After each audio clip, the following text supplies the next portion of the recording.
আমি কিভাবে বাড়িতে মাংস রান্না করি মানে চিকেন। প্রথমে কড়াই বসিয়েছি, কড়াইতে তেল দিয়ে দিয়েছি, তেলটা গরম হয়ে গেলে আলুটাও ভেজে নিয়েছি তার আগেই। আর এখন দিয়ে পাঁচফোড়ন, কেটে রাখা পেঁয়াজ, রসুন সবগুলো দিয়ে একটু নুন হলুদ দিয়ে ভেজে নেব।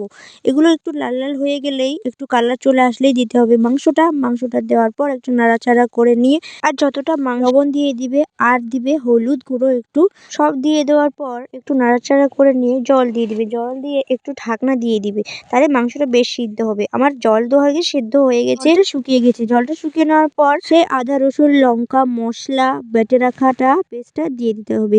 এটা দিয়ে একটু নাড়াচাড়া করে নেবে। যখনই মাংস থেকে তেল বার হয়ে যাবে তখনই বুঝবে যে মাংসটা কষানো হয়ে গেছে। তারপর দিয়ে দিবে স্বাদ মতো জল, জলটা দিয়ে ফুটিয়ে নিলেই আর এদিকে ভেজে রাখা আলুটা দিয়ে দিলাম, তারপরে একটু নাড়াচাড়া করে নিয়ে জলটা দিয়ে দিলাম। জলটা দেওয়ার পর ফুটিয়ে নিয়ে একটু ভালো করে ফুটিয়ে নিতে হবে। একটু বেশি জল দিয়েছিলাম, জলটা একটু শুকিয়ে নিলাম, এই পাত্রে তুলবো। এই দেখো আমার মাংস রান্নাটা এইভাবে তোমরা রান্না করো, দেখো ভালো লাগবে।